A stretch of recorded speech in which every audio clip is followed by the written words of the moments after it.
Alright, guys, up next, I would like to welcome the groom's friend, Eric. Hey guys, once again, thank you all for coming out tonight. Now, for those of you that don't know me, I'd like to introduce myself. My name is Eric. For those of you that do know me, I can see you guys squirming in your seats a little bit. I can see they're terrified as well, because I actually have a habit of talking a lot. I can speak for hours about anything. No, stop, no, that's a personal advice. I can talk for days even, if I actually know what I'm talking about. And seeing as I've known these two lovely people for the last 13 years of my life, I can understand where there's a cause for concern, but I promise I'll keep this brief. And I'll also cut my workload in half and keep this focused on the groom as requested. So I remember back in sophomore year of high school, right? I was in Spanish class, and of course, we were just talking in class and not really paying attention. And I was telling Chetan about the Monte Vista robotics team. And he decided to tag along one day. But he was not actually a very productive person, as his amazing track record as a software engineer and entrepreneur has been. In fact, he was nothing but a hindrance to progress for a large part of our time together in that club. He would do this really stupid thing, all right? He would just come up right next to me when I was trying to do something, and he would coo like a pigeon, right? And then, I can't even make this up. He would just coo and then just jam my power button down on my laptop until it just shut off. And here I'm trying to do something, right? And these were school laptops, and they were really slow.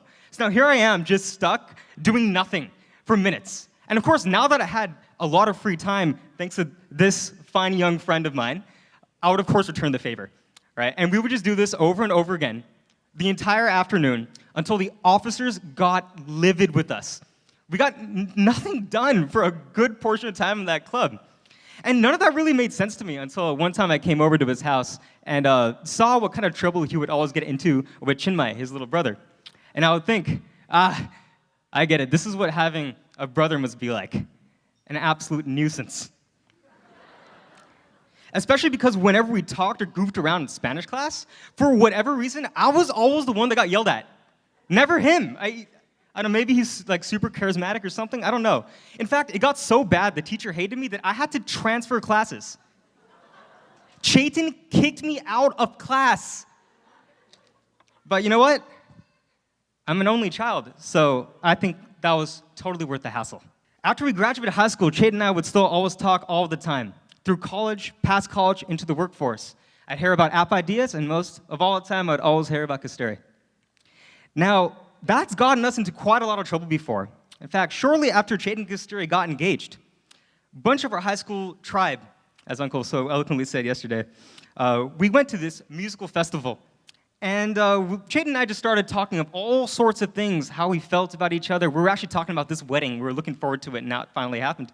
And we realized halfway through that we were actually supposed to move to another stage with everyone else, and we're just lost. There's 20,000 people around us, and we have no idea where we are. So we just totally ignore that and just keep talking about our feelings. Until the sun starts to go down, and we realize that, you know, this is the last chance we have to find everyone else that we came with, our friends that we spent so much time with of our lives, because the sun's going down. And if we couldn't do that, well, it was just us two bozos for the rest of the night. So that's when I got terrified and started looking for people. I don't know about him. That was his thing. But I remember in the far, far distance, I saw one of our good friends, Sashwat here, holding this thing called a totem. It's a sign. It was glowing. And I could see it just by luck in the far, far distance, but Chetan couldn't see it. And I am terrible at navigating through crowds. I thought all hope was lost until he had a brilliant idea. All right, Eric, I'm going to be right here in front of you. I'm going to keep my head down, and I'm going to plow right through this crowd. And you just need to tell me which way to go, and I will trust you unconditionally. I'm like, all right, let's do this. So here we are, two young men, friends for over a decade, plowing through a crowd of 20,000 people like the lamest two-man Congo line in the history of Earth. And you know what? We actually found them. Somehow, in the darkness, we made it back to port, where all our friends were. And I remember, as the sun went down, I looked up at the crimson clouds, and suddenly, everything clicked into place. See, Chetan, we've had long phone calls throughout college about all the app ideas that you had. and all the ideas you've had to make this world a better place, and more importantly, how you've tried to be the change that you wish to see in this world.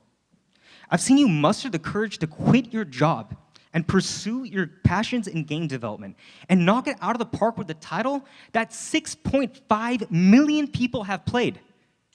There's like 300 people of you here. You have turned to me for advice many, many, many times.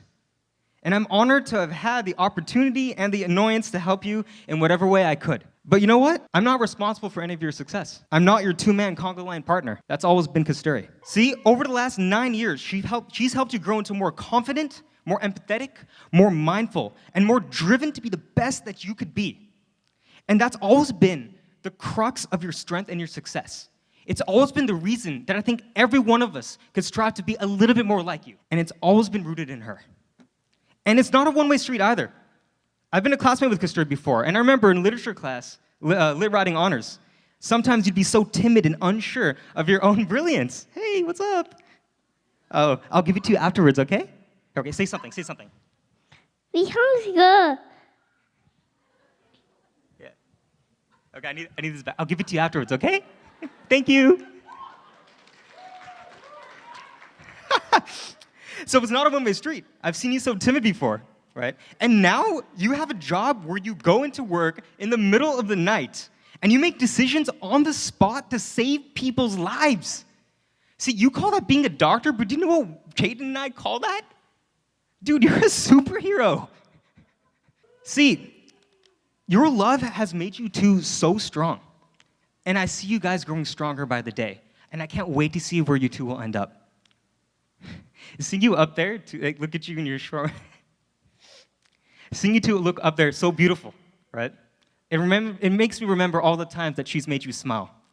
And I remember seeing that, my heart would just tear in two, just exploding with rapture and joy. And I would think, how fortunate I am to have known these two. And more importantly, how happy I am that finally you found someone that you could truly spend your life with, who would defend your happiness to the death. Seeing you up there, I'm profoundly grateful for the two of you in my life.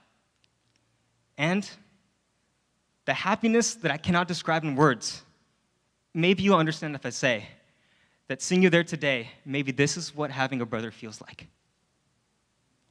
Thank you so much for being born. No, don't cry. Don't cry, dude. We're almost there. I had like one line left. Thank you so much for being born. And never hesitate to let us know how we could repair the favor. Thank you.